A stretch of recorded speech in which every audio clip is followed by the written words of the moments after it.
Perhaps at the outset, I would like to join the rest of the panelists in thanking the organizers for inviting OHCHR to this panel discussion.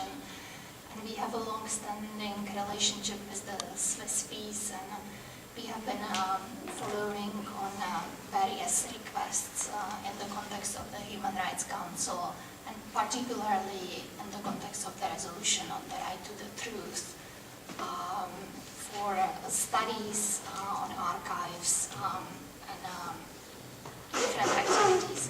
I would like to just say a few words about how we as a OHCHR approach the issue of the archives.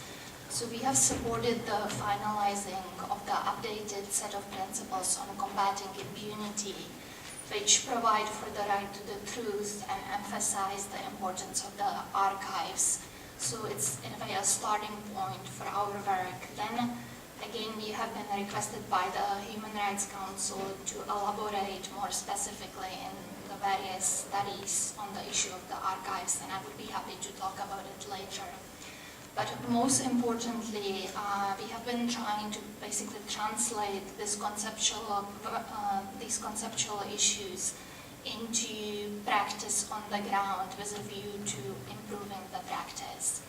So we have been systematically raising awareness about the importance of archives-related issues in various transitional justice contexts.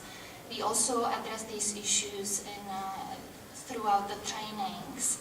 And on some occasions, we have also assisted the national stakeholders by facilitating technical assistance of expert archivists. So clearly we are not an experts on archives, on the technicalities of the preservation of archives, but we have been able to facilitate the work of the experts such as Trudy Peterson that has assisted in different countries on these issues. This has been done recently in Burundi, Togo, Yemen, but also during the regional conference in Yaoundé too, which was organized for the Francophone Africa. And some examples of this, or the results of this advocacy role include, for example, the TRC report of the Togo Truth Commission, which was published in April 2012, and which included indeed a section on preservation of memory, which contains specific recommendations on how to handle archives generated by the Togo Truth Commission. Now, turning to your specific question regarding the Truth Commissions, and I think what should be indeed noted at the outset is that we as the Office of the High Commissioner on Human Rights work towards ensuring accountability for gross violations of human rights, and including the right to the truth. And our wish is to be open and transparent in these endeavors. But I think it's also important in this context to recall that we have to work for ensuring the protection of the victims and the witnesses. And this clearly has implications on how the records of various institutions are handled. And in considering these issues, we need to take into account the sensitivity of the information, including the confidentiality and protection concerns. So the key principles for gathering and secure handling of the information for us would be do no harm and confidentiality. So as far as the Truth Commission of El Salvador and the Guatemala Historical Clarification Commission, these are two commissions that were established in the 1990s with the central participation of the United Nations, and also they were administered by the United Nations. And indeed, the records of these commissions are in the custody of the United Nations in New York.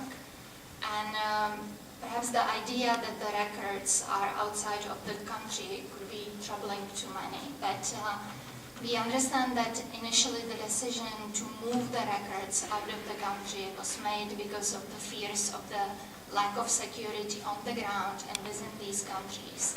And therefore, various, including the human rights activists working in these countries at that time, felt that it's important to move the records outside of the country.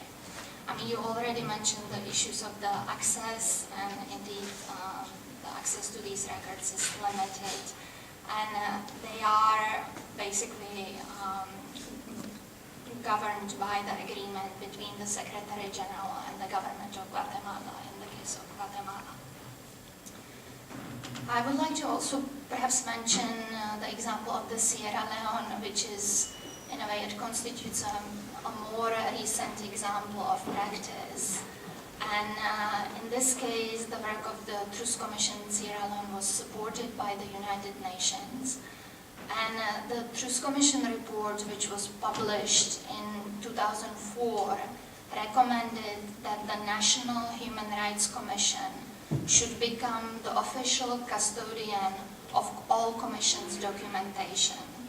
The report also suggested that pending the creation of the Human Rights Commission, the documents should be held at the National Archives.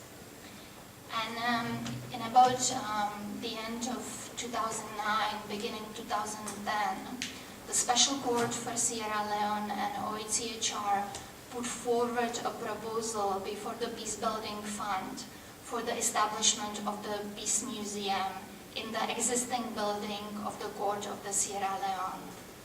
And the archive, the Peace Museum, should contain an exhibition, a memorial, an archive, but also a repository for the court training material.